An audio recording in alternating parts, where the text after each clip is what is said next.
Bismillahirrahmanirrahim. Assalamualaikum warahmatullahi wabarakatuh. My name is Nabila Mahdafikya and I'm from English Education Department, University of Muhammadiyah Professor Dr. Hamka. Here I will explain about some material on morphology and syntax. The first material is about root, base, and stem, and the second material is about affixes. And then the next material is about inflectional and derivational. And the next material is about compound, blending, acronym, and abbreviation. And the last material is about clipping, backformation, borrowing, reduplication, coinage, onomatopoeia, and the last is conversion. Okay. A morphology is the study of the internal structure of word and the rules by which words are formed. We can say the morphology is the science of word formation. Jadi morphology ini adalah pengetahuan yang mempelajari tentang word formation. Sedangkan syntax is a branch of linguistics that is concerned with the study of the structure of a sentence and the ordering of its elements. Jadi syntax sendiri menganalisis dua poin, yaitu yang pertama adalah part of a sentence dan yang kedua adalah describe this part grammatically. Lalu saya akan menjelaskan sedikit singkat tentang perbedaan antara word dan morpheme. Word is the smallest independent unit of language. And a morpheme is the smallest component of a word. Jadi, word adalah kata terkecil dalam bahasa yang memiliki makna. Jadi, word ini can move around in a sentence. Jadi, bisa diletakkan di mana saja, entah itu di depan ataupun di belakang. Dia bisa berdiri sendiri. Lalu, sedangkan a morpheme adalah the smallest component of a word. Jadi, morpheme sendiri adalah kata terkecil di dalam sebuah kata yang tidak bisa di broken down lagi, that cannot be broken down into small pieces. Morphemes dibagi menjadi dua, yaitu free morpheme and bound morpheme. Free morpheme are those that can stand alone as word and have meaning. Sedangkan bound morpheme is a morpheme that stands only as part of a larger construction. Jadi free morpheme sendiri adalah kata yang bisa berdiri sendiri dan memiliki makna, dan sedangkan bound morpheme adalah kata yang biasanya itu berada di dalam free morpheme. Maksudnya bound morpheme ini biasanya itu menempel pada free morpheme. Jadi a bound morpheme should be attached to a free morpheme. Jadi biasanya kata yang menempel pada free morpheme ini disebut sebagai bound morpheme atau bisa dikatakan sebagai affixes. Lalu I will explain about root, base, and stem. Root adalah bentuk kata yang tidak dapat dibagi lagi dan tidak ada penambahan imbuhan. Lalu sedangkan stem adalah bagian dari kata yang mendapatkan tambahan affix inflectional. Lalu yang terakhir adalah base. Base adalah bentuk yang menjadi dasar dalam proses morfologi, di mana affix dapat ditambahkan. Affix di sini adalah derivational. Lalu dapat disimpulkan bahwa semua root adalah base, tapi tidak semua base dapat dikatakan sebagai root, karena base dapat memiliki affix, sedangkan root tidak. Lalu saya akan menjelaskan secara singkat about affixes. Affixes adalah imbuhan kata yang termasuk dalam morpheme. Dalam affixes sendiri dibagi menjadi tiga, yaitu prefix, infix, dan suffix. Prefix is a word part added to the beginning of the root word. And the prefix is a word part added to the middle of a root word. Sedangkan suffix is a word part added to the end of the root word. Jadi dapat disimpulkan bahwa prefix ini adalah imbuhan kata yang berada di depan root, sedangkan infix adalah imbuhan kata yang berada di tengah-tengah root. Lalu yang terakhir adalah suffix. Suffix ini adalah imbuhan kata yang berada di akhir root word. Contohnya prefix. Pada prefix dapat ada contoh yaitu rewrite. Dalam kata ini write sebagai free morphem, re sebagai bond morphem. Jadi imbuhan di sini adalah ada di depan yaitu re dalam kata rewrite, atau yang artinya adalah menulis ulang.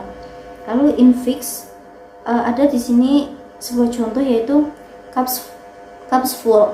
Di sini penambahan huruf s yang berada di tengah-tengah word, yaitu di tengah-tengah antara cup and full. Jadi cups full.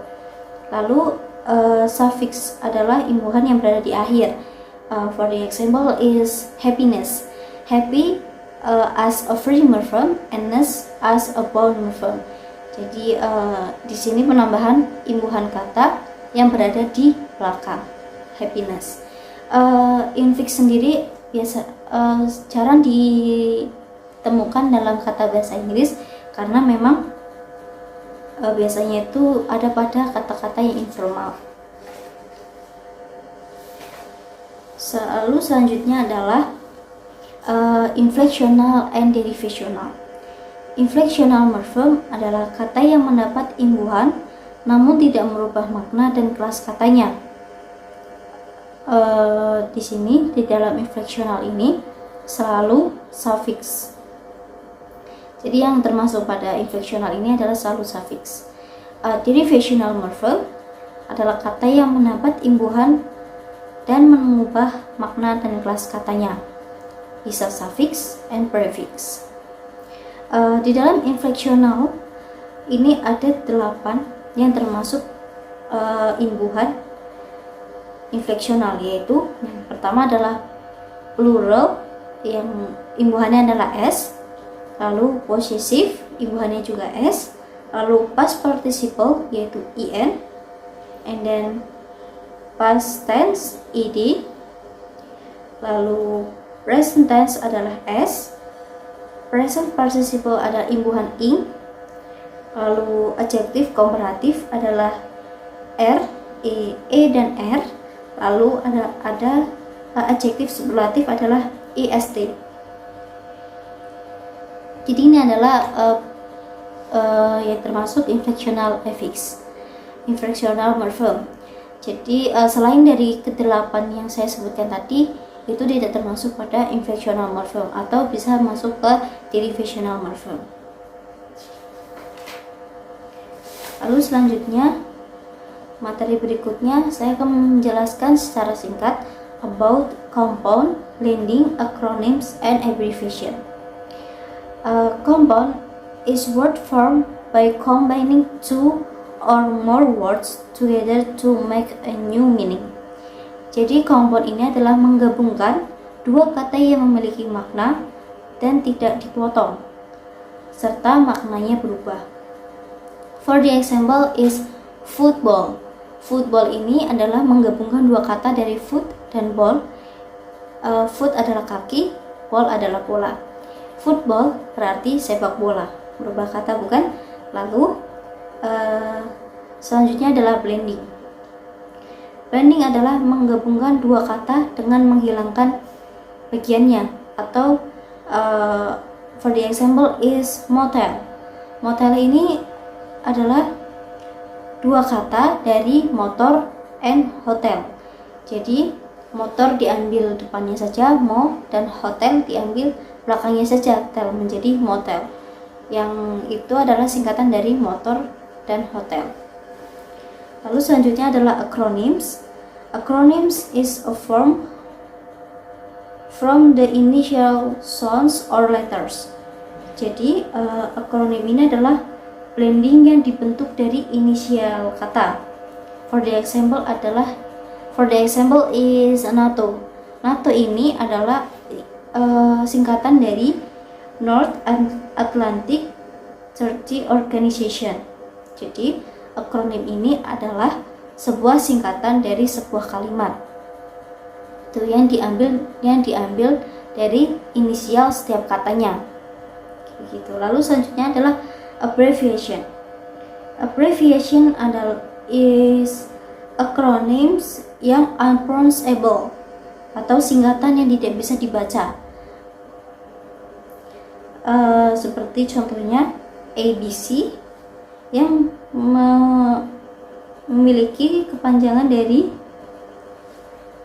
American Broadcasting Company. Jadi American Broadcasting Company ini disingkat sebagai ABC yang tidak bisa dibaca. Jadi ini termasuk pada abbreviation.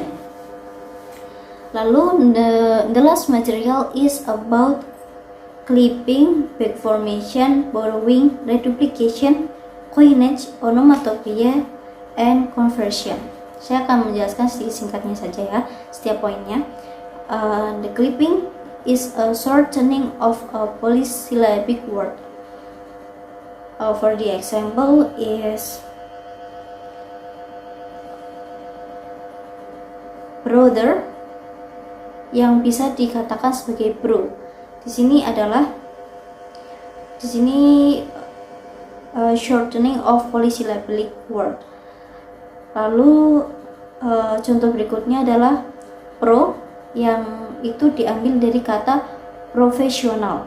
Lalu ada lagi kata ads yang diambil dari kata advertisement. Lalu selanjutnya ada kata influenza, itu diambil flu-nya saja. Flu dari kata influenza. Lalu selanjutnya ada backformation. Backformation ini adalah seperti proses affixation.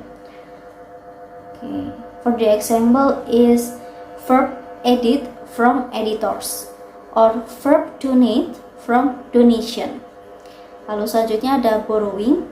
Borrowing is taking a word from one language and incorporating it into another. Jadi borrowing ini secara singkatnya adalah meminjam dari bahasa asing. For the example is hamburger. Hamburger ini adalah kata bahasa Inggris yang diambil dari bahasa Jerman. Lalu selanjutnya adalah coinage. Coinage adalah creation of a totally new word. Jadi coinage sendiri adalah pembentukan kata baru yang biasanya digunakan untuk promosi produk atau penemuan yang menggunakan nama sesuai dengan penemunya. Seperti itu. Lalu selanjutnya ada onomatopoeia, the creation of new word based on the sounds made by things to which they refer. Ini artinya adalah pembentukan kata baru berdasarkan bunyi yang dihasilkan dari benda tersebut. For the example, the cows mow heavily. Lalu the example, the next example is the giant roared angrily. Jadi cows itu memiliki bunyi mow. Di sini dikatakan the cows mow happily. Seperti itu. Lalu materi berikutnya yaitu conversion. Conversion is a change in function of verb without changing its form. Jadi kata yang memiliki beberapa part of speech dan meaning, tidak memiliki perubahan pronunciation-nya atau spelling-nya. For the example is to attach. Attach ini bisa dikatakan sebagai verb dan bisa dikatakan sebagai noun. Lalu ada party, we can say a noun or we can say the verb by to party. And then for the next example is battle, to battle or battling. I'm battling the compote. Seperti itu. Jadi battle ini bisa diartikan the battle or battling. Seperti itu. Okay, maybe that's all for me. Thanks for your nice attention. See you again. Wassalamualaikum warahmatullahi wabarakatuh.